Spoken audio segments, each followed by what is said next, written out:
crónica, porque esta inflamación crónica pues es la que va a preceder al proceso de reparación y cicatrización, que es lo que a continuación voy a hablar. Vamos a hablar que en general, ¿sí me escuchan? Si no me escuchan, díganme para regresarme en un momento dado. Sí, doctor. Muy bien, entonces, tenemos que en el proceso de la inflamación crónica va a haber dos células principalmente que van a orquestar toda el proceso. Una es los macrófagos y otras son las células mononucleares, particularmente los linfocitos B y los linfocitos T. Si bien es cierto que la inflamación crónica tiene un componente de inmunidad innata, también lo tiene, participa también la inmunidad adaptativa. ¿Cuál es su etiología principalmente? Bueno, pues estas son las etiologías más importantes y las características, estas son las tres características más importantes de la inflamación crónica.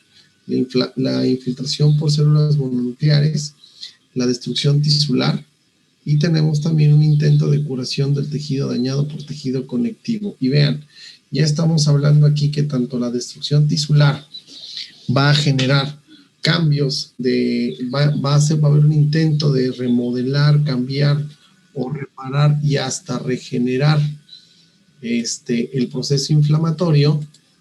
Entonces tenemos que ya la curación y la inflamación comienzan a ir de la mano. ¿Hasta aquí alguna pregunta? ¿No? Ninguna, doctor. Ok. Entonces, esas son las tres características de la inflamación crónica y no debemos perder de vista que aquí entonces el daño colateral va a estar dado por la exposición a proteinasas como son las metaloproteinasas, son las elastasas, colagenasas y algunas lipasas que van a jugar un papel muy importante en este daño colateral del proceso de inflamación. Y como es crónico, es decir, está durante todo este tiempo, va a llevar a que el tejido poco a poco se vaya debridando. Pero al mismo tiempo, ¿se acuerdan ustedes de los linfocitos M2 que tenían un papel más bien pro-reparativo? Van a liberar citocinas y van a liberar factores quimiotácticos para fibroblastos, como el TGF-beta, y el TGF-beta va a ser un factor quimiotáctico, entre otros, para la proliferación y diferenciación de los fibroblastos. Muy bien, uno de los tejidos y sistemas más importantes en el proceso de inflamación crónica es el sistema linfoide, particularmente todo lo que se refiere al MALT, GALT, BALT, que es el tejido linfoide asociado a mucosas, el tejido linfoide que se encuentra disperso a lo largo de todo nuestro cuerpo, y así como los ganglios linfáticos y los órganos linfáticos secundarios como son el vaso. Muy bien, entonces en el ganglio linfático va a ocurrir la mayor parte de la presentación de antígenos a través de las células dendríticos reticulares, por ejemplo las de piel, que son las de Langerhans, que no son las mismas que las Langhans. Estas Langerhans van a acarrear los antígenos, y en los ganglios linfáticos más cercanos van a presentar, asimismo en el SALT, tejido linfoide asociado a piel, van a presentar sus antígenos, y de esta manera nace la respuesta inflamatoria inducida. Tenemos entonces que la activación de células linfoides, principalmente células T, requieren de la presentación de antígeno. Esta puede ser por células profesionales, como ustedes ya saben, del sistema dendrítico reticular, y las no profesionales, como son los macrófagos y los linfocitos B. Debemos tomar en cuenta que en la inflamación crónica vamos a tener respuestas TH1, TH2, la respuesta TH17 ya va a ser mucho menor, pero principalmente son la T1, T2 y la T reguladora, que va a tratar de tener una modulación de la respuesta inflamatoria. Ahora bien, en esto mismo tenemos que por ejemplo, el intestino per se puede modular esta respuesta inflamatoria y podemos tener esta participación de la T reguladora. Y entonces, esas respuestas TH1 y TH2, como ustedes lo vieron en sus clases de inmunología, siempre van a tener un balance. No significa que en la respuesta TH1 no exista la liberación de IL4 y L5, sino simplemente es el dominio de una y otra. El desbalance, precisamente en esto de las citocinas, es lo que va a conducir a la enfermedad. ¿Sí me escuchan? ¿Sí me escuchan? Sí, doctor. Sí, doctor, sí se escucha. Perfecto. Tenemos entonces que la célula CD8 es una T citotóxica que una vez que es activada por el antígeno va a unirse a la célula infectada y puede eliminarla por dos vías, por la vía del Fas ligando o la vía de la apoptosis, por la vía extrínseca. ¿Se acuerdan ustedes de los receptores de muerte? O puede ser a través de perforinas, que esto quiere decir son enzimas que hacen huecos en la membrana celular de la célula infectada y de esta manera pueden conducir a la necrosis del tejido. Estos dos mecanismos pueden estar interconectados por algo que ahora se llama la necroptosis, la piroptosis, o incluso el inflamosoma per se puede activar cualquiera de las dos vías. Por otro lado, tenemos la participación de las células B. Las células B van a tener esta proliferación y diferenciación celular y su mecanismo efector es la producción de citocinas, principalmente del tipo TH2, y tenemos también la liberación de inmunoglobulinas. Entonces, esto va a ser muy importante porque vean ustedes, las células B pueden activar y presentar antígenos a las células CD4 TH2 o pueden ser activadas por esta TH2 y entonces puede haber una activación recíproca a través de receptores o a través de citocinas. Muy bien, entonces esos son los mecanismos que tienen que ver la respuesta B y la respuesta T. Por otro lado, los macrófagos, que vienen, como ya hemos hablado mucho de esto, provienen de las células pluripotenciales de médula ósea, y esos macrófagos van a jugar un papel muy importante en la vigilancia inmunológica. Vamos a ver que en los vasos sanguíneos se conocen como monocitos y en los tejidos se van a convertir en macrófagos. Esos macrófagos van a regresar, van a fagocitar partículas y antígenos y vía vasos linfáticos regresan a los ganglios linfáticos a presentar esos antígenos. Entonces, esta es la participación de la inflamación crónica. Particularmente los TH2 aquí van a jugar ahora un papel muy importante en el proceso que sigue de la remodelación y reparación tisular. Muy bien. A continuación, la doctora Lourdes nos va a hablar de su artículo sobre reparación y cicatrización.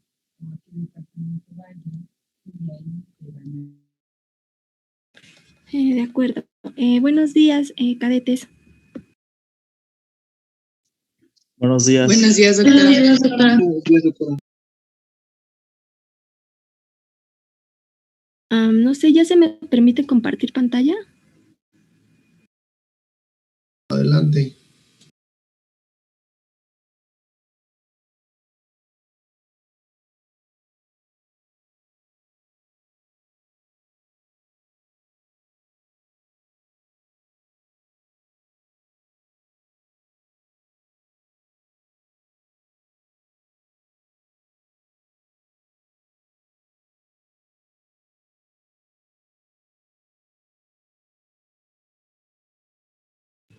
Bueno, el tema que yo voy a exponerles es acerca de este artículo que se titula Neutrophils in the Tissue Injury and Repair. Pues aquí está el autor, esta es la liga donde lo pueden encontrar y aquí está su DOI por si también les interesa buscarlo. No se está cambiando. ¿O ya se cambió? ¿Ustedes ya ven que ya haya cambiado? No, doctora. No. A ver.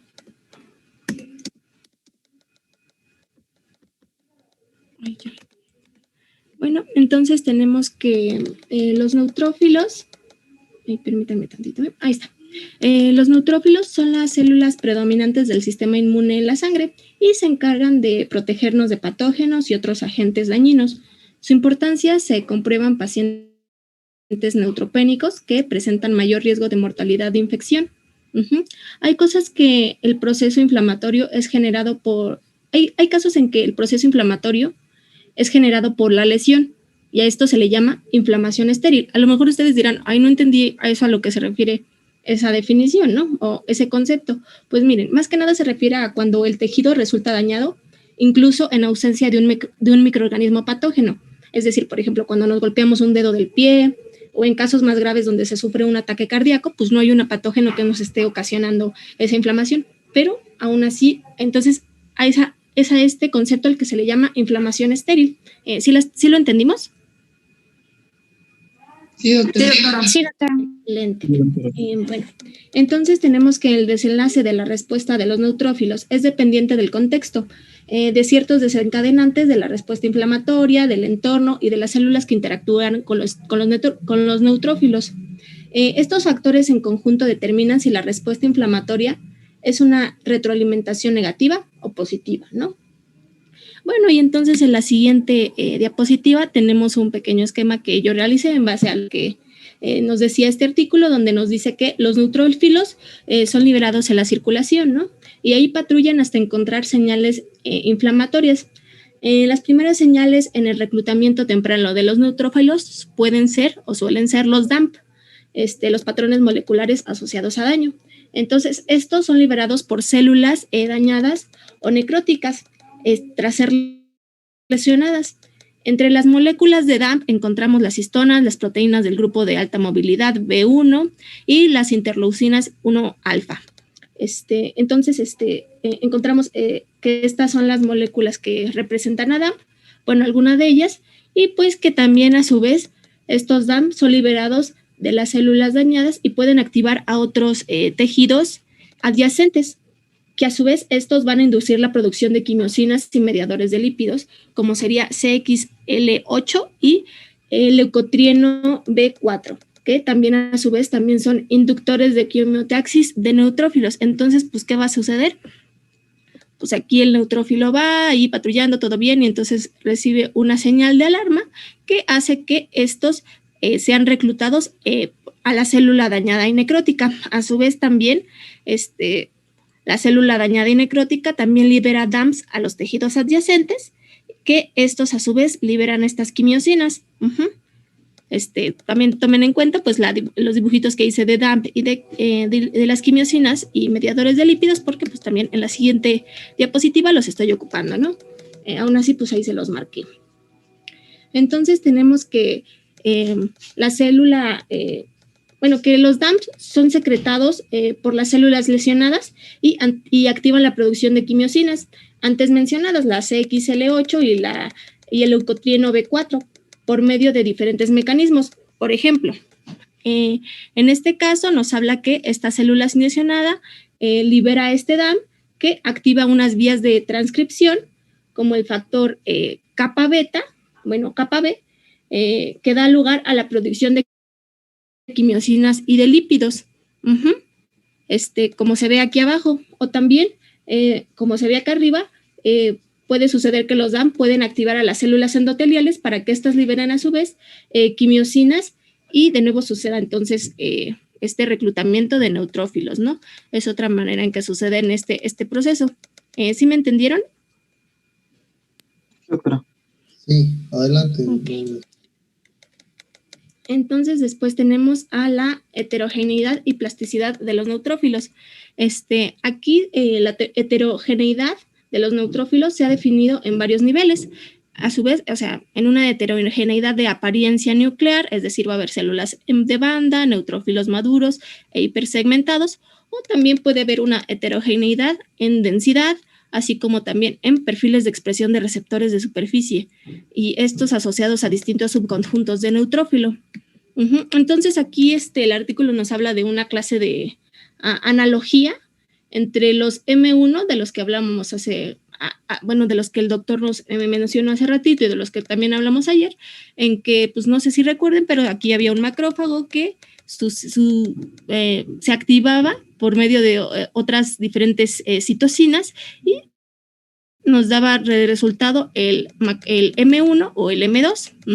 En este caso, pues aquí hacen una analogía bastante simple en que pues este neutrófilo va a ser activado y pues por medio de lipopolisacáridos e interferón gamma y nos va a dar al N1 y a su vez también puede ser activado por interleucina 4 y nos van a dar N2. Entonces es a lo que también se refiere con... Y aquí también nos hace la pregunta, ¿será que hay una plasticidad entre estos? Es decir, ¿será que pudiera haber algunos factores que pudiéramos meter para que N1 se convierta en N2 o N2 se convierta en N1? Es ahí también algo que nos plantea este artículo, lo cual es bastante interesante porque también aquí, como vemos, estas N1 son proinflamatorias y estas N2 son antiinflamatorias, los cuales podría ser a lo mejor en un futuro algo que tomáramos en cuenta de forma terapéutica, ¿no? Bueno, entonces luego tenemos a la lesión tisular asociada a neutrófilos. Los neutrófilos sabemos que contribuyen a la lesión tisular, es de hecho su papel más conocido. Y esto sucede por medio de amplificar la respuesta inflamatoria y la liberación directa de efectores tóxicos, entre los que se cuentan las especies reactivas de oxígeno, como sería superóxido y peróxido de hidrógeno, y mecanismos no oxidativos, como sería por medio de la enzima proteolítica y péptidos antimicrobianos. Entonces, no siempre estos efectores dañan al tejido. Por ejemplo, se ha demostrado que ni los neutrófilos ni las especies reactivas de oxígeno parecen ser agentes causales en el daño tisular durante la infección neumocócica. Y algunos de estos factores también pueden incluso tener un aporte beneficioso en ciertas condiciones inflamatorias, como sería que en un estudio se encontró que la mieloperoxidasa, liberada de los neutrófilos, disminuye los efectos tóxicos y protege al huésped de la lesión tisular fatal inducida por los lipopolisacáridos, perdón. Entonces, pues aquí vemos como en medio de todo lo que el papel que ya se le conoce tanto al neutrófilo, pues entonces también se ha encontrado que no siempre es malo, ¿no? Y hasta a veces libera ciertas sustancias que nos ayudan y nos protegen hasta de algunos agentes tóxicos, ¿no?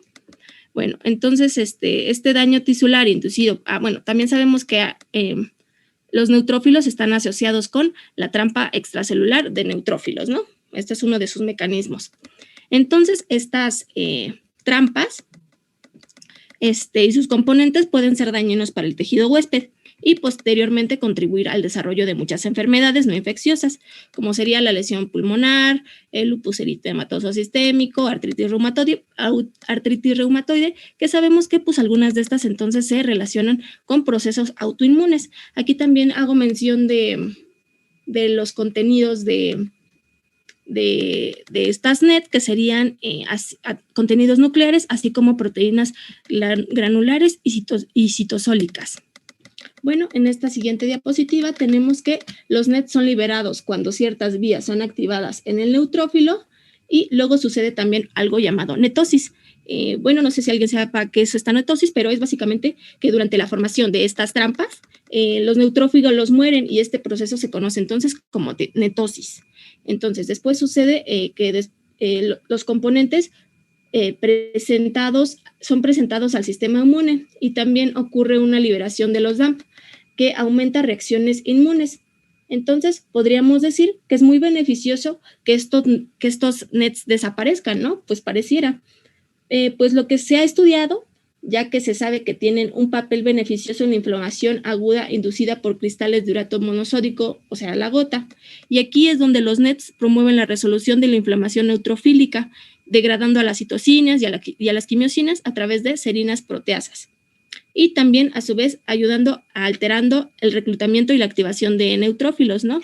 Entonces, pues aquí es también otro papel que, insisto, tal vez se le achaca algo malo, pero en general pues no está malo. A lo mejor en algún proceso esto es algo beneficioso y hay una razón de ser de estos mecanismos.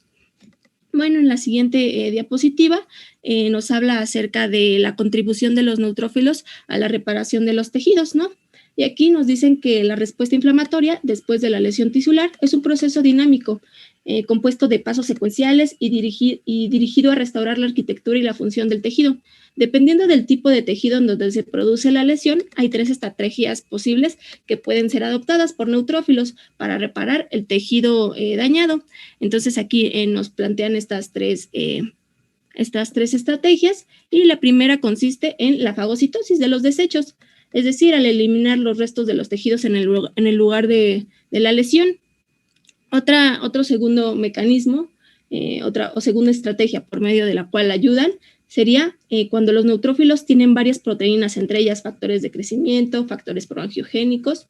Estos pueden ser liberados por medio de una activación independiente de transcripción, y esto sí contribuye de forma directa a la regeneración y a la revascularización, porque pues aquí vemos bastantes de estas sustancias que ya es conocido que sí ayudan a la regeneración y de los tejidos, ¿no?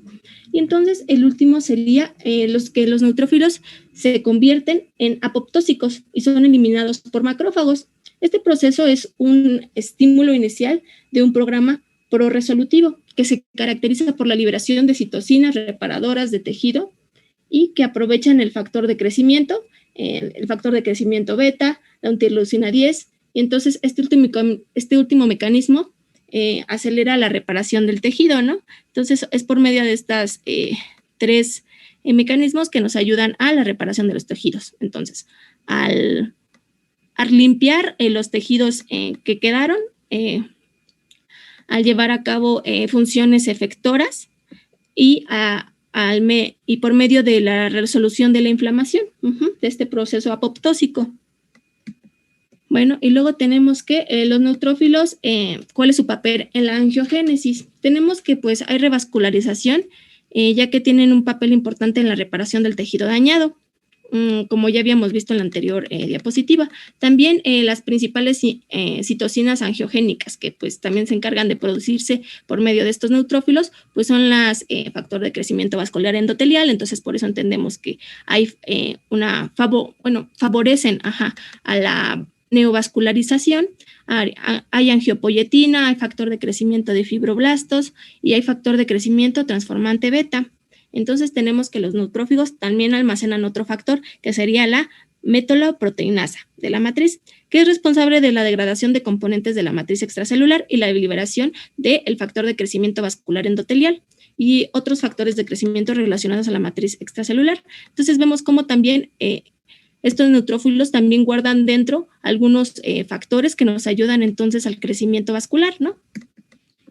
Entonces, posteriormente tenemos que nos dicen que también los neutrófilos tienen un papel en la cicatrización cutánea de heridas. Esto se refiere a que el proceso biológico de cicatrización cutánea incluye una infiltración de células inflamatorias, una repoblación de fibroblastos y la formación de nuevos vasos sanguíneos, así como la migración y proliferación de queratinocitos. Entonces, el proceso ocurre cuando los neutrófilos son las células que primero llegan, que primero son reclutadas en el sitio de la herida. Después pasan a hacer el desbridamiento, es decir, lo que ya habíamos dicho que fue uno de los mecanismos, que fue lo de limpiar estos restos. Y por último nos dicen que la clínica también apoya esta idea de que esto es algo muy beneficioso, ya que se sabe que los pacientes neutropénicos suelen tener dificultad para sanar las heridas, ¿no? Entonces aquí tenemos otra de las formas en las que los neutrófilos nos apoyan. Tenemos luego los neutrófilos en lesión y reparación muscular. Tenemos de ejemplos de lesión muscular el exceso de ejercicio o una isquemia. Entonces, ¿qué sucede? Que hay una infiltración de neutrófilos que se ha considerado como causa de lesión muscular excesiva, y también se sabe que en estudios se ha encontrado que los neutrófilos promueven de forma activa la reparación de daño ocasionada por este evento.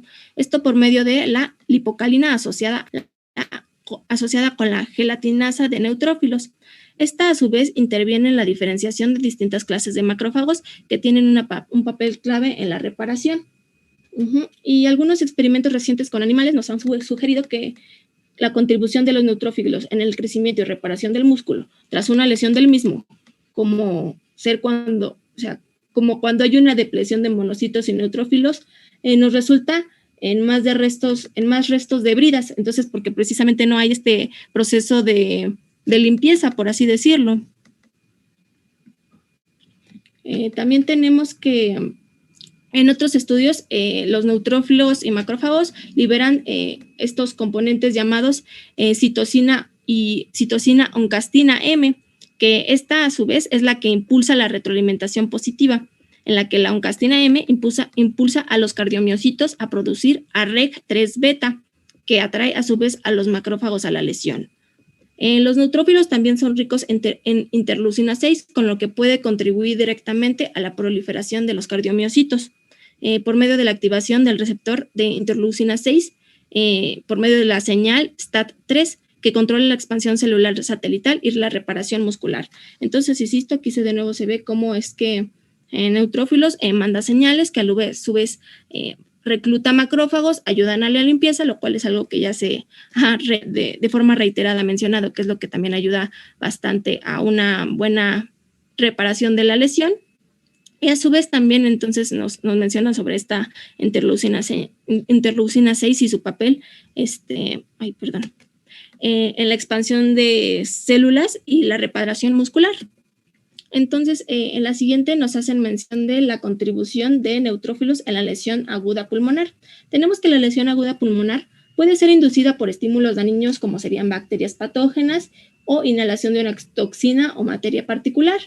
Se caracteriza por una acumulación de neutrófilos en el alveolo, lo que aumenta la permeabilidad vascular pulmonar y la disrupción del epitelio alveolar. Entonces, ¿qué va a suceder? Que va a haber una transmigración de neutrófilos del alveolo capilar al espacio aéreo, lo que causa un daño al epitelio alveolar. Generalmente esto se asocia con alteraciones clave del funcionamiento alveolar. Aún así, hay evidencia de que bajo ciertas circunstancias la transmigración de los neutrófilos puede ocurrir sin una disrupción de esta barrera. Entonces, pues la acumulación de los neutrófilos tiene una función de reparación y regeneración, que es particularmente debida a la limpieza que realiza para crear una matriz. En este lugar ya limpio se puede crear una matriz para la regeneración del epitelio. Y pues a su vez nos sirve para activar una respuesta de reparación al iniciar la proliferación del epitelio pulmonar. ¿Sí entendimos esto? Sí, muy bien, doctora. Ok. Bueno, entonces también luego nos hablan del papel de los neutrófilos en la lesión del sistema nervioso central. En un estudio se utilizó el modelo de un nervio óptico lesionado y se identificó que los neutrófilos fueron los principales contribuyentes por medio de la oncomodulina, que es un factor neurotrófico que apoya la regeneración de este nervio tras una lesión ocular. Además, también se sabe que los estudios descritos anteriormente, por medio de ellos, se ha demostrado que los neutrófilos humanos se infiltran rápidamente en el hematoma asociado con fracturas óseas y sintetizan fibronectina extracelular de la matriz, lo cual nos ayuda o nos contribuye así a la regeneración, ¿no? Porque, insisto, pues se está sintetizando fibronectina extracelular de la matriz, ¿no? Entonces, pues esta sería como dos de sus principales formas en que apoya al sistema nervioso central y periférico. Luego tenemos que también la catelcidina es transmitida por los neutrófilos. En el humano esta se llama LL37 y promueve la reendotelización, por lo que limita la formación de la íntima, lo que contribuye a una curación de la arteria lesionada.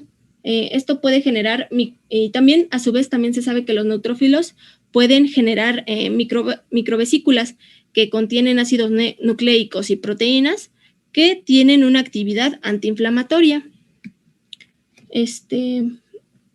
Ahora tenemos que el destino de los neutrófilos y su subsecuente influencia en la reparación celular. Ok, sabemos que la vida media del neutrófilo es bastante corta, pero cuando migran a un tejido reciben una señal de supervivencia, lo que aumenta pues esta vida media. Después de actuar en una respuesta inflamatoria en ese lugar y esta se haya resuelto de forma satisfactoria, los neutrófilos son eliminados de ese tejido. Y cuando no sucede esto, ¿qué sucede? Que los neutrófilos se necrotizan y entonces vierten su contenido y es cuando causan el daño tisular y también a su vez aumentan la fase inflamatoria. Pero si se dan cuenta es bastante injusto, ¿no? Es decir, ellos van, ayudan y después simplemente o los matan o ellos deciden no morirse y aún así se mueren y terminan haciendo daño al tejido, ¿no? Pues bueno, se ha encontrado que no necesariamente. Hay algo llamado migración inversa de neutrófilos. Esto significa que aquellos neutrófilos que se infiltraron al tejido intersticial pueden migrar lejos del sitio de la inflamación. Y este estudio se ha observado en vivo en la larva zebrafish, entonces pues más o menos ya podríamos saber que definitivamente esto ocurre. También a su vez tenemos algo llamado migración transendotelial inversa de neutrófilos. Entonces pues es bastante esquemática esa imagencita que puse aquí, donde pues literal pone que los neutrófilos pues están migrando a un lugar lejos de la inflamación. Entonces, la migración transendotelial inversa de neutrófilos, pues como la flechita nos marca, es cuando otra vía en la que estos neutrófilos pueden regresar aquí a nivel intravascular y ir a apoyar algún proceso inflamatorio o en donde los necesiten, ¿no? Porque es un proceso por el cual los neutrófilos, vuelven a entrar a la vasculatura, ya sea en una lesión isquémica. Y lo que sucede es que los neutrófilos activados migran de la zona periférica hacia la zona intravascular del vaso sanguíneo y se redistribuyen a otras localizaciones en el cuerpo, ¿no? Entonces es una forma en la que pues, ellos no se mueren y si acaso se necesitan de nuevo, pues pueden volver a entrar.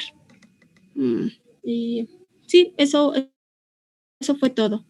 ¿Alguien tiene alguna duda? ¿Algo que les haya gustado, que les haya llamado la atención? Muy bien, Lulu. Pues se escogió este artículo, jóvenes, porque les aseguro que hasta el día de hoy ustedes escuchaban neutrófilos y que fue lo que vimos en la clase de inflamación aguda y que además está en el Robbins. Simplemente escuchamos neutrófilos y solamente los asociamos al proceso de inflamación aguda.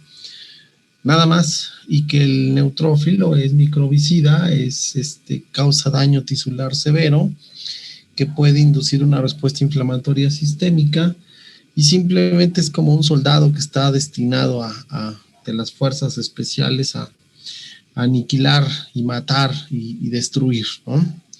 Sin embargo, vean ustedes que ahora el neutrófilo ha sido como que rescatado de ese papel solamente no tóxico, sino con una actividad más bien lítica y de inflamación hacia un proceso que tiene que ver con la regeneración. Entonces, por eso es muy importante, ya vieron ustedes, actualizarse. Este es un artículo del 2018, esto no viene en el Robbins, y que bueno, pues esto ahora nos debe hablar de que debemos pensar en el neutrófilo en otras circunstancias muy diferentes, ¿no? Entonces, pues bueno, con esto prácticamente pues damos un inicio a lo que es el proceso de reparación o cicatrización. Muy bien, ¿alguna pregunta, jóvenes, hasta aquí? No, doctor. Ya aprendimos algo el día de hoy, ¿no? Del neutrófilo en la reparación. Asimismo, por ejemplo, una de las cosas que comentaba ahorita Lulú, es muy importante el suicidio, no es suicidio, está mal dicho de mi parte, la apoptosis de la mayor cantidad de neutrófilos que ya participaron en la respuesta inflamatoria, porque, por un lado, si estas trampas o nets que tiene el neutrófilo no son eliminadas, esto ahora se ha asociado a fenómenos autoinmunes. Ahora sabemos que esto tiene un papel muy, muy importante en enfermedades autoinmunes, mientras como por ejemplo el lupus eritematoso sistémico, y que se pueden desarrollar anticuerpos anti-ANCA o anti-ANA, que pueden tener un papel crucial en la fisiopatología del lupus eritematoso sistémico, por ejemplo. Y por otro lado, es una manera que entonces el macrófago fagocita este polimorfo nuclear, y entonces sus antígenos va debridando sus epítopes, y cuando este macrófago abandona el sitio de lesión para instalarse en un ganglio linfático, va a presentar estos antígenos a las células T y a las células D. Entonces, estas son las partes que, bueno, con esto complementaría la brillante participación de Lulú. Ahora, ¿por qué es importante acabar con el material debridado, con los detritos celulares? ¿Por qué es importante fagocitar toda esa necrosis, toda esa heterólisis o necrosis licuefactiva? Porque hay que entender que hasta que no cede la inflamación, no se va a dar el mecanismo de reparación o cicatrización. Entonces, eso es importante entenderlo, porque eso explica por qué las heridas que no curan no pueden ser suturadas y frecuentemente están teniendo apertura o permanecen abiertas. Entonces, ¿hasta aquí alguna duda? No, doctor, ninguna. Está bien, doctor, gracias. Muy bien, vamos entonces a continuar con el siguiente tema, que es renovación y reparación tisular. Vamos a ver lo que es regeneración, curación y fibrosis. Muy bien, tenemos entonces que en este proceso la inflamación aguda lleva a la crónica, y la crónica entonces puede tener una resolución en el mejor de los casos, pueden formarse abscesos, como ya lo vimos en otra ocasión, y puede haber una fibrosis, ¿sí? Muy bien, ahora bien, el proceso de inflamación y reparación van de la mano. Uno va casi va solapándose sobre el otro, es decir, uno se continúa con el otro de tal manera que ahora vean que hasta las células, como son los macrófagos y los fibroblastos, pueden, y los neutrófilos, pueden estar en cualquiera de los dos eventos, ¿no? Entonces tenemos que después de que viene esta etapa de inflamación cede, ahora es turno de los fibroblastos, que se van a convertir en algunos tejidos como el corazón en miofibroblastos. Viene una proliferación, una migración, y ahora es momento de sintetizar colágeno, fibras elásticas, fibras reticulares, y permitir también la transmigración de células epiteliales o células de ese propio tejido. Aquí, por ejemplo, en esta fotomicrografía en HIE, tenemos la presencia del infiltrado inflamatorio crónico, que son todos estos puntitos oscuros, estos macrófagos que se encuentran aquí, y vemos cómo hay una gran cantidad de fibroblastos que ya llegaron a la escena, precisamente para dos cosas: una, circundar el sitio de lesión, o favorecer la proliferación celular. Cuando tenemos una herida como esta, pues bueno, esta generalmente tiene bordes muy regulares.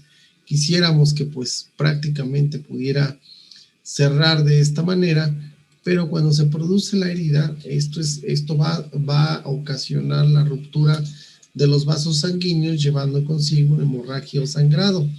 Esta hemorragia es muy buena, porque es la que va a permitir formar lo que va a ser el callo primario en el proceso de cicatrización.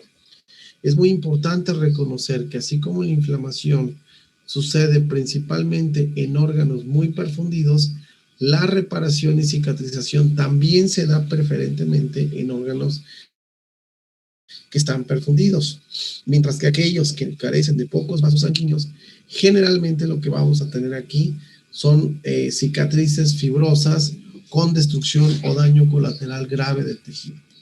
Tenemos aquí, bueno, pues lo que ustedes hacen o harán durante su práctica clínica, y entonces a partir de esto, bueno, vamos a empezar con algunos términos. ¿Qué es la regeneración? La regeneración es una célula es reemplazada por otra. Esta regeneración, jóvenes, es muy importante entenderla, porque solamente se va a dar en aquellos tejidos que puedan retener la actividad mitósica, es decir, una célula puede ser sustituida por otra a través de la proliferación de células madre. Mientras que la curación, dice aquí que es la respuesta tisular frente a la herida, es decir, está precedida por un fenómeno inflamatorio, y la curación es la respuesta de cómo se defiende posteriormente en el proceso de cicatrización. ¿Sí? Entonces, en estos la curación va a ocurrir principalmente en aquellos órganos que son incapaces de regenerar. Entonces, regeneran aquellos que conservan la actividad mitótica y curan aquellos que son incapaces de tener actividad mitótica. Por ejemplo, ¿cuáles?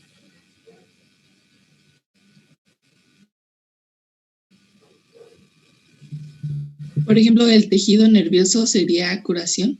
Correcto, otro es el corazón, por ejemplo, ¿no? Mientras que la regeneración, pues cualquier parte de la piel o mucosas que tenga células epiteliales. Muy bien, la regeneración con base de tejido conectivo intacto, tenemos lo que se llama curación con cicatriz. Sigue siendo una curación, pero ahora la trama extracelular provoca alteraciones de la arquitectura tisular. Ayer, por ejemplo, presentaban un caso de una hepatitis crónica y que esta hepatitis crónica, debido a que el hígado, por un lado, va a tratar de regenerar, pero el resto va a tener una trama de matriz extracelular que va a formar los famosos nódulos de regeneración, y esas cicatrices fibrosas son las que le van a dar el aspecto característico de la cirrosis. Muy bien. En todo esto tiene que ver principalmente el ciclo celular. El ciclo celular lo vamos a ver a detalle en el próximo mes, cuando hablemos sobre el tema de neoplasias. Pero básicamente aquellas células cuyo ciclo celular se encuentre funcionando porque tienen la capacidad de regeneración, este ciclo se va a ver estimulado, por un lado, por citocinas, quinosinas, factores de crecimiento y algunas, algunas sustancias y nutrientes, como son, por ejemplo, las coenzimas, o como pueden ser la presencia de glucosa y ácidos grasos. También tenemos que, bueno, esta división celular va a ser una de las principales actividades de las células de replicación en los procesos de regeneración. Y aquí hago un paréntesis, no es lo mismo regeneración que hiperplasia. La regeneración es sustituir células muertas o dañadas por otras nuevas, acuérdense, ¿no? Mientras que la hiperplasia es un mecanismo de adaptación, porque a veces llegan a confundir estos dos aspectos. Muy bien, ahora bien, para esto definimos que tenemos tres tipos de tejidos: los que son lábiles y que pueden tener una regeneración continua, las que son quiescentes o estables, que bajo ciertas circunstancias podrían en ciertas áreas tener esta proliferación, y tenemos los tejidos que no se dividen o que son permanentes. Por ejemplo, ¿cuáles? Vean ustedes, cualquiera de los tejidos que presentan una estabilidad ya y que no cambian, es el músculo esquelético, el cardíaco y las neuronas. Muy bien, tenemos entonces que la cicatriz y la fibrosis, vamos a tener nosotros que primero tenemos una respuesta fibroproliferativa, después viene la inducción del tejido, la respuesta inflamatoria, y después viene la proliferación y migración al parénquima. Recuerden ustedes que yo les decía, a la necrosis sigue la inflamación, y a la inflamación le sigue la reparación, cicatrización o regeneración.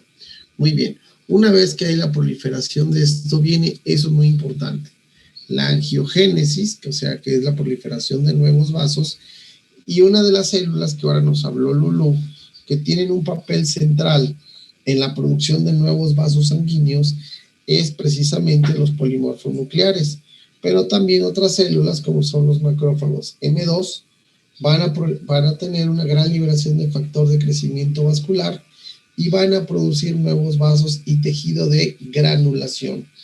No confundir, por favor, con granuloma. Una cosa es granuloma y otra es tejido de granulación. Ya vimos cómo se ve un granuloma, ahora vamos a ver cómo se ve un tejido de granulación. Tenemos lo que es la remodelación tisular. Eso es muy importante porque los fibroblastos no tienen, a pesar de que, bueno, hay una determinante que se sabe que es genética, en la cual nosotros vamos a tener un stop para que esas células fibroblásticas o que se convierten en miofibroblastos tengan la capacidad de producir una gran cantidad de fibras, como son colágenas, algunas fibras intermedias. Pero entonces quien se va a encargar de la remodelación tisular son precisamente todavía los macrófagos y polimorfos nucleares, sobre todo de la respuesta tipo 1, que es en la cual se liberan una gran cantidad de elastasas, de elastasas, de proteasas, que van a precisamente a deshacerse del resto de lo sobrante de estas fibras que se están produciendo. Otro mecanismo que es muy importante es la contracción de la herida. ¿Por qué? Porque hay que acercar los dos puntos que se encuentran separados precisamente por la producción de la herida, esa como le llaman los clínicos, esa pérdida de la solución de continuidad, que es un término que todavía no entiendo por qué pérdida de la solución de continuidad. Realmente, siendo lógico, sería una pérdida de la continuidad tisular, pero todo el mundo habla de la pérdida de solución de continuidad. Ok. Y la otra es la adquisición de la resistencia de la herida. En esta resistencia de la herida va a ser muy importante el patrón que muestren las fibras de colágeno y la presencia de otro tipo de fibras, como son las fibras reticulares y las fibras elásticas. Acuérdense que un tejido, mientras menos elasticidad tenga, está más sujeto a producir rupturas de las fibras. ¿Por qué? Porque esta elasticidad le va a permitir conferir resistencia al tejido, ¿sí? Muy bien. ¿Hasta aquí alguna pregunta?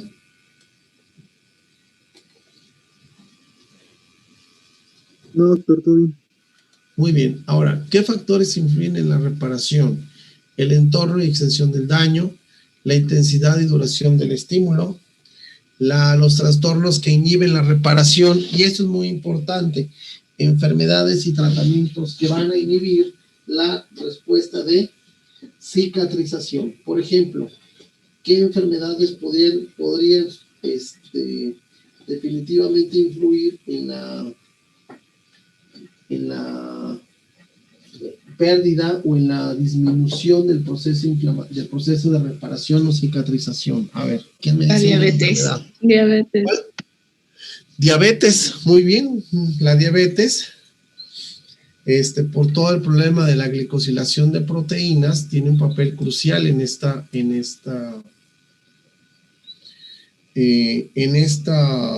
inhibición. Otra, por ejemplo, es la obesidad. Ahora se sabe que el exceso de tejido adiposo puede liberar ciertas hormonas o factores que van a estimular el proceso proinflamatorio. Y este estado proinflamatorio, lógicamente, va a ser un estado contrario al proceso de reparación, y entonces es una persona que va a tener problemas con la cicatrización de sus heridas. Es decir, la obesidad también conlleva a este tipo de problemas. Muy bien. Otra, por ejemplo, son los tratamientos de quimio o radioterapia. Muy bien. Ahora bien, ¿cuál es el objetivo de la reparación y cicatrización? Primero, es restaurar el tejido a su estado original lo mejor que se pueda, ¿sí? Si no se puede, pues entonces formar una cicatriz, y donde el tejido fibroconectivo ahora va a jugar un papel central en este proceso. Y número 3, si esto no es posible y es necesario todavía más participación de los elementos de tejido conectivo, pues ahora va a sobrevenir lo que se llama la fibrosis, ¿sí? Entonces, vamos a ver nosotros que en este evento tenemos la herida, tiene una fase vascular, una fase inflamatoria, una fase de reparación tisular, y tenemos una maduración de la cicatriz. Muy bien. Esto lo podemos explicar de la siguiente manera. Las células mesenquimales liberan factores de crecimiento vascular, y por medio de la sangre llega exudación proteínas plasmáticas, fibrinógeno, las fibronectinas plasmáticas, que van a formar un estroma provisional, a lo cual se le va a llamar tejido de granulación. Este tejido de granulación va a ser reforzado porque plaquetas, células endoteliales y macrófagos liberan factores proestimulantes de la cicatrización que van a inducir aún más la presencia de ese tejido fibroconectivo laxo, y entonces este tejido de granulación va a servir de tándem o va a servir de, ¿cómo le llaman esos? De andamiaje, para que las células epiteliales puedan, encima de este tejido, puedan desplazarse y de esta manera proliferar. Y por otro lado, esto va a atraer más fibroblastos, más tejido conectivo y se va a formar una cicatriz. Muy bien, este es el tejido de granulación. Y como les dije, no confundir, por favor, con granuloma. El tejido de granulación es este tejido fibroconectivo laxo, y todas estas puntos rojos o círculos rojos son vasos sanguíneos de nueva generación que están ahí precisamente para atraer todos los nutrientes necesarios para la cicatrización o de este tejido, ¿sí? Tenemos entonces que no debemos espantarnos si encontramos en este tejido de granulación macrófagos, neutrófilos, porque como ya vimos tienen un papel central en el proceso de reparación. Ok, muy bien. Ahora, ¿qué es la curación o por primera intención? Es la que nosotros llevamos a cabo en el quirófano. Es muy importante, o en los hospitales donde acercamos la herida, y de esta manera le ahorramos muchísimo tiempo a nuestro cuerpo para poder acercar ambos extremos de corte, y además evitamos el ingreso de bacterias que van a inducir una inflamación, y que esta inflamación va a impedir que se lleve a cabo una adecuada cicatrización. Ahora, ¿por qué es importante entender esto último? Porque recuerden que mientras esté el proceso inflamatorio, va a haber una gran cantidad de elastasas, proteasas, lipasas, que todo lo que se esté produciendo ahí a través de ese tejido de granulación va a ser lisado o va a ser destruido por estas enzimas. Tenemos que es la de segunda intención, son las que son lesiones principalmente abrasivas, y estas lesiones abrasivas pues van a llevar más tiempo. Es aquí donde la costra, que no es otra cosa más que un hematoma, va a servir de un protector. Este hematoma producido por la salida de sangre de un tapón protector, y que además va a estimular la proliferación de nuevas células para que se forme a través con los tiempos la cicatriz. Esto tiene un problema porque debido a la lejanía de los dos extremos cortados, se van a tener que producir cambios en la remodelación del tejido conectivo, de tal manera que va a llevar a una contracción de la herida. ¿Sí? Muy bien. Ahora bien, esos son los factores que tienen que ver con la resistencia precisamente de esta cicatriz fibrosa. Y vamos a ver que, por ejemplo, esta cicatriz entonces puede dejar un agrandamiento muy prominente, y eso está dado principalmente por la genética. Es decir, que ahora se sabe que nuestra genética va a dictar el tipo de cicatriz, la intensidad, la duración y cuánto va a proliferar nuestra cicatriz. Hay personas que tienen una gran capacidad de cicatrización, mientras que otras que no tienen enfermedades metabólicas o de ningún otro tipo, va a ser más complicada. Muy bien, ¿cuáles son las complicaciones más importantes? Pues que hay una deficiencia en la cicatrización, como decíamos en los diabéticos, una formación excesiva, por ejemplo, la presencia de queloides o las heridas o cicatrices hiperplásicas, las cicatrizaciones desmoides o fibromatematosis agresivas o formación de contracturas, que ahorita vamos a ver cuáles son las diferencias entre una y otra. Tenemos entonces que la fisura, ven ustedes, hay una pérdida de la continuidad del tejido, pero además hay una separación muy importante. Esto es lo primero que va a suceder, es que se va a ulcerar. Aquí tenemos una úlcera donde el epitelio superficial o el epitelio que recubre la mucosa se encuentra sustituido principalmente por polimorfonucleares, vasos, células sanguíneas, y podemos encontrar ya hay algunos macrófagos.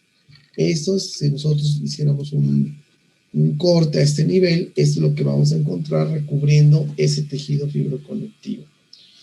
Hablando de una patología que interesa mucho a la gente, que es la cicatriz queloide, el queloide no es otra cosa más que una proliferación exuberante del tejido fibroconectivo, y donde las fibras, si ustedes ven la imagen de la derecha, las fibras no tienen una alineación. Normalmente todas corren en sentido longitudinal. ¿Se acuerdan ustedes del tejido conectivo, modelado y no modelado? ¿Se acuerdan que el modelado todos corren en una sola dirección?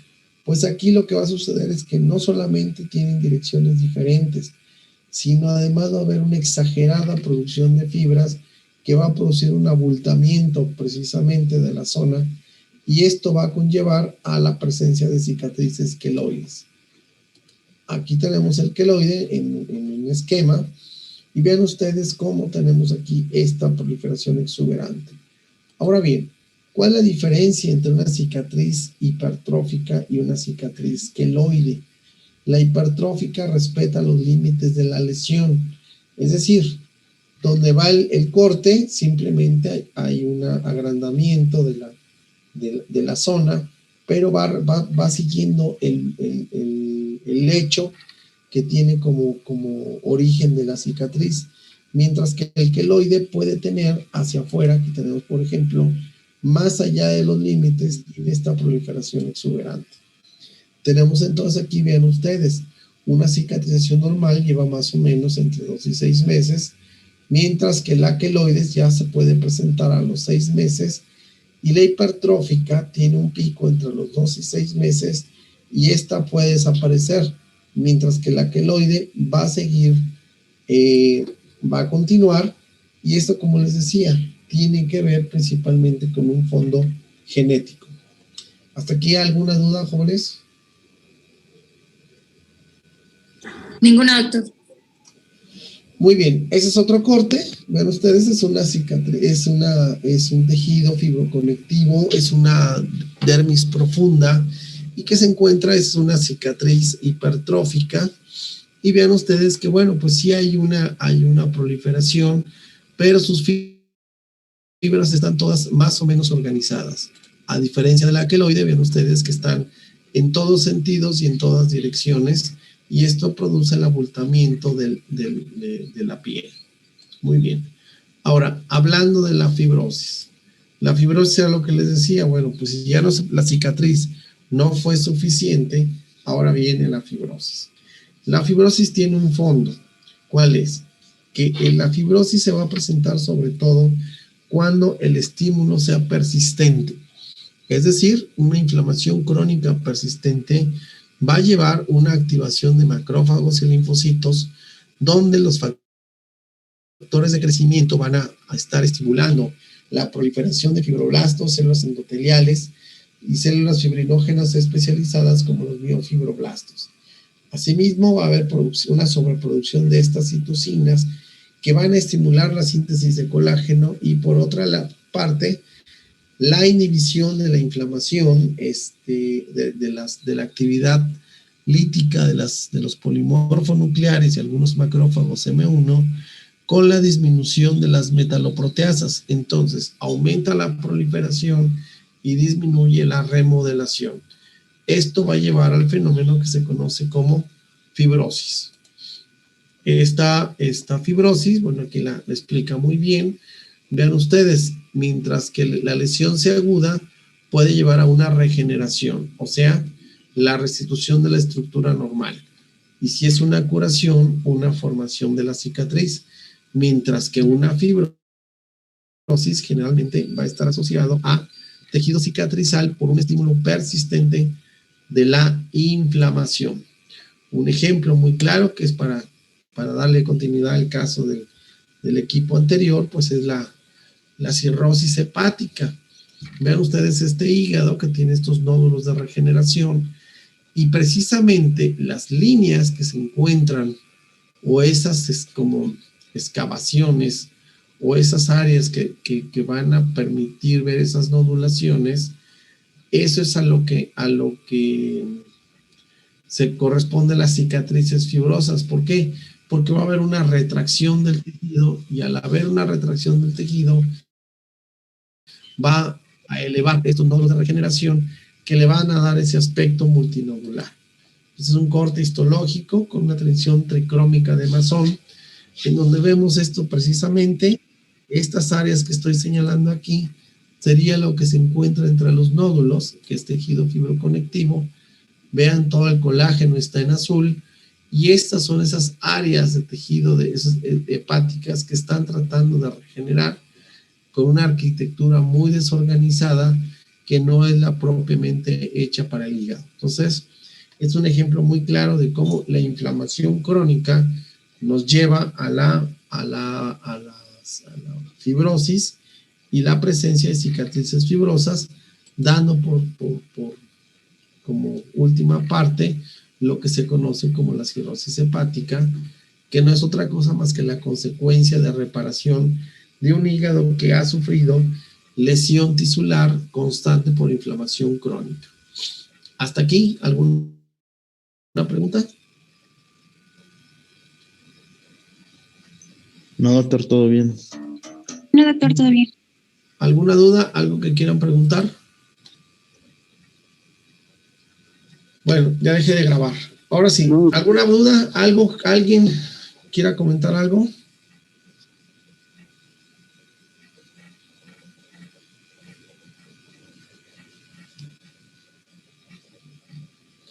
Bueno. Muy bien, jóvenes, pues con esto terminamos la clase de hoy. Y bueno, la próxima clase vamos a ver lo que son los casos de los equipos del 6 al 11. Y por ahí una compañera nos va a exponer sobre respuesta inflamatoria sistémica y choque. Y yo les hablaré brevemente también de algunas cosas que tienen que ver con la respuesta inflamatoria y sistémica, que es muy, muy importante verla, más ahora que con lo del COVID, pues es lo que está matando a la mayor parte de los pacientes que están muriendo por el SARS-CoV-2, ¿no? Entonces, pues pues esto sería de mi parte todo. No sé si tienen alguna duda, algo que quieran comentar antes de irnos. Doctor, ¿Sí? a mí me gustaría pedirle a la doctora Lulú de nuevo, si me podría repetir el nombre del artículo. Es que me pareció muy interesante y me gustaría darle una revisada. Claro, incluso si quieres que te mande el artículo. Sí, claro. Ajá, sí, por favor. Si quieres, por ahí pónganse de acuerdo y te puede enviar el artículo. Sí, si quieres, escríbeme en el chat tu correo y ya te lo envío yo. Sí, doctora, gracias. Si no, gracias a ti, qué bueno que te haya interesado. Bueno, muy bien. Entonces, ahora que estamos iniciando el proceso de reparación, pues ven ustedes que muchos de los problemas que tienen que ver con precisamente la patología, ahora la base es la regeneración o reparación o cicatrización. Esto, jóvenes, es lo que ha llevado o ha empujado a la humanidad hacia las células troncales o células madre, porque precisamente debido a la incapacidad de muchos órganos, las células de muchos órganos de regenerar, ahora estamos tratando de sustituirlas por células embrionarias que son diferenciadas y que pueden en un momento dado sustituirlo. Sin embargo, pues bueno, por ejemplo, para algunos procesos de tratamientos posquimio terapéuticos, puede ser útil el uso de células madres, sobre todo médula ósea. Para algunos procesos que tienen que ver con quemaduras extensas y la aceleración de la producción de una piel a través de los injertos, pues también. Pero ya, por ejemplo, producir células miocitos, cardiomiocitos, células o construir un riñón, pues esto ya va a llevar una tecnología que pues de muchos años, ¿no? Pero bueno, no debemos ser tan pesimistas. Nunca pensé que algún día iba a haber una vacuna transgénica como la que está aplicando Pfizer. Y miren, pues ahora ya es una realidad, ¿no? Muy bien. ¿Dudas, preguntas, comentarios? ¿Nadie? Doctor, sobre la vacuna, hace poquito estaba viendo, bueno, revisé un artículo que me pareció importante precisamente sobre Pfizer, pero lo que me sacó un poquito más de onda fue que después vi un video de una doctora, bueno, que es médico veterinario. Ajá.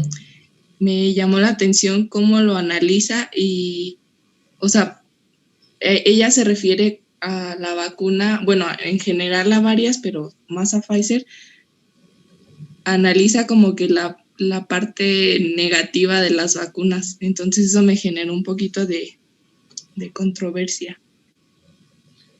Pues sí, mira, desafortunadamente hay una gran desinformación y como yo le decía a una persona no médico, es increíble que la gente haya creído hasta en el chupacabras y haya creído sin cuestionarlo, ¿no? Y crea muchas cosas y no cree en la vacuna. Efectivamente, todas las cosas que el hombre genera van a tener un efecto colateral, eso es indudable. Sin embargo, hablando de esta vacuna transgénica, déjame decir que es una maravilla de la biotecnología. No es algo nuevo, no es algo que en un año se hizo y se echó a andar el proyecto y en un año se tuvo lista ya la vacuna. Esto lleva muchísimos años, más de 30 años de investigación, en donde esto no era para producción de vacunas, era terapia génica.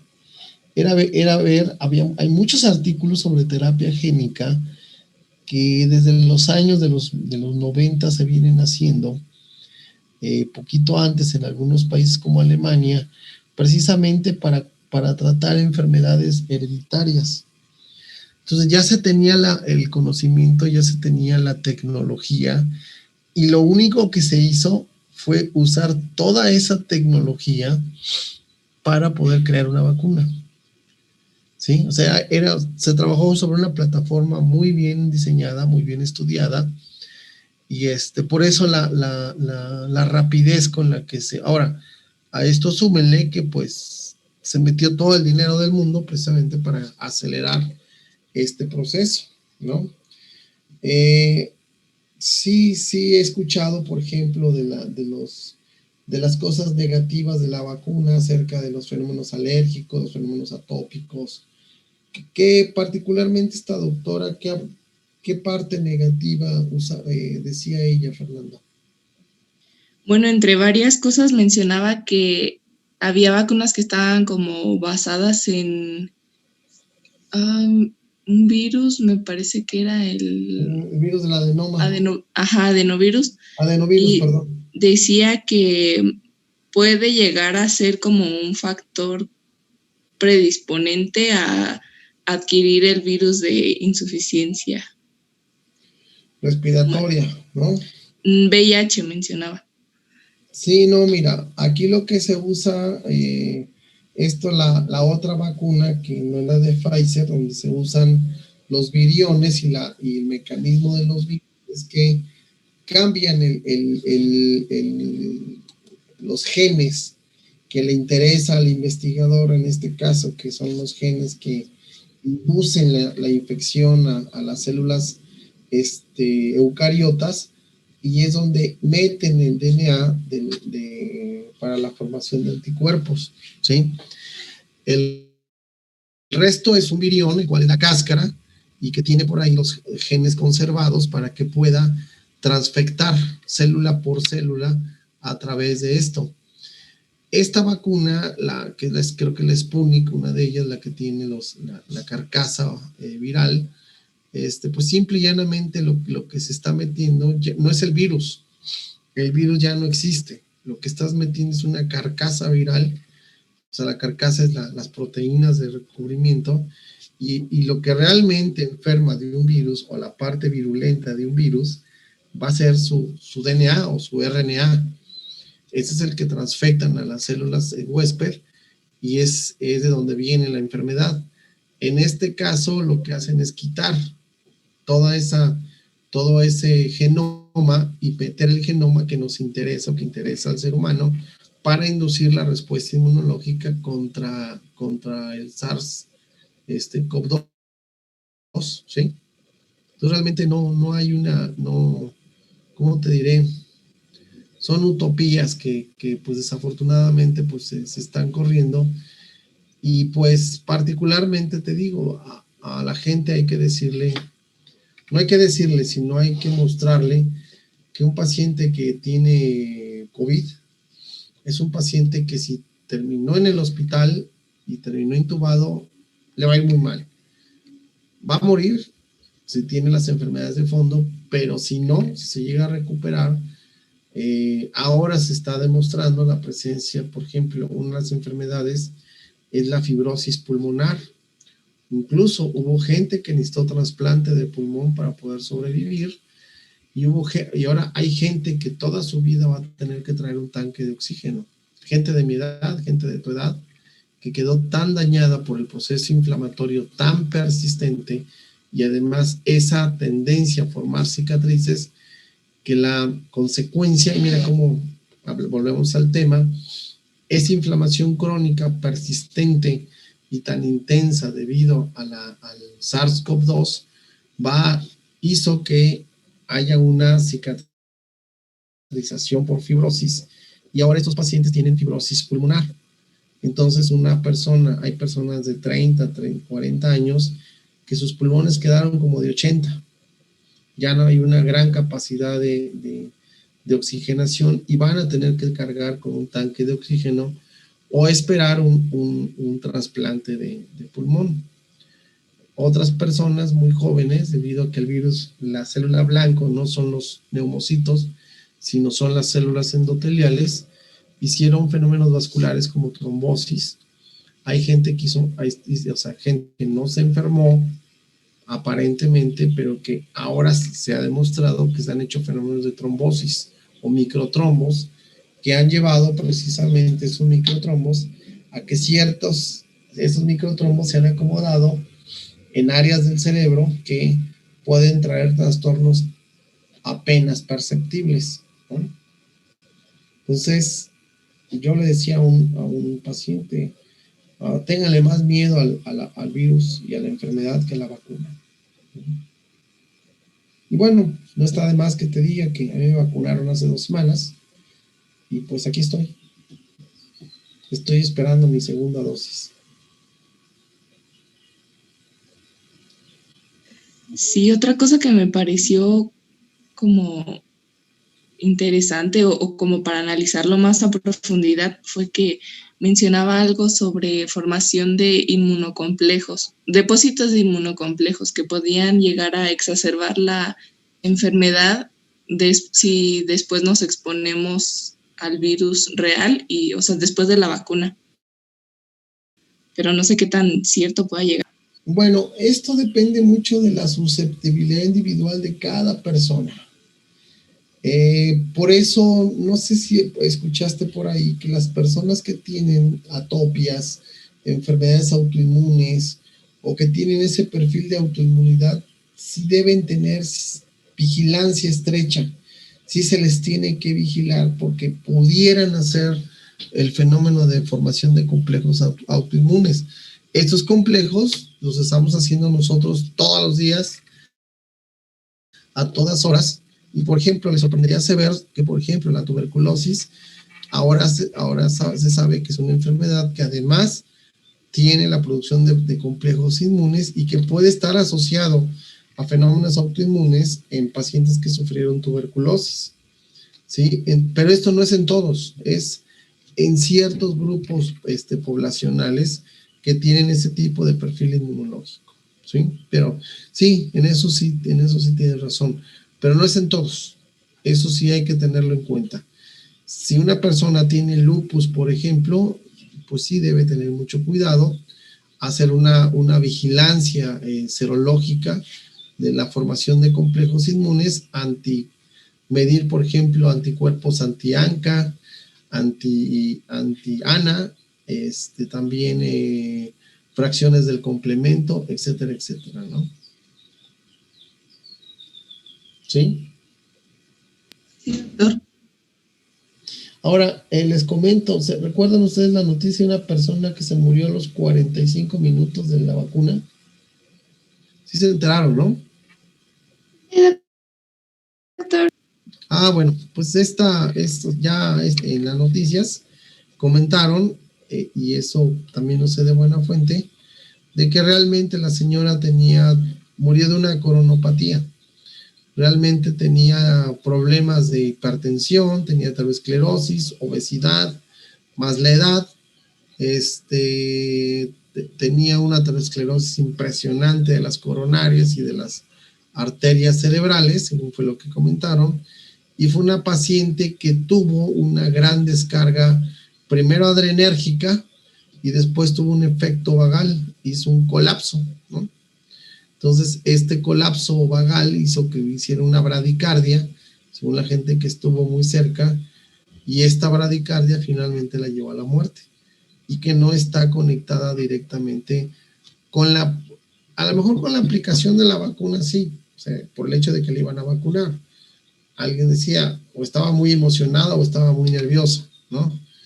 Pero lo que sí, no en sí con el producto biológico de la vacuna, ¿sí?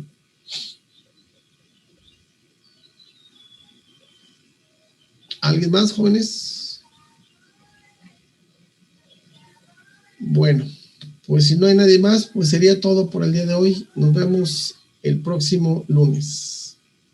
Gracias, doctor. Hasta luego. gracias, doctor. Hasta luego, doctor. Gracias, doctor. Hasta Gracias, luego. doctor. Gracias. Gracias, doctor.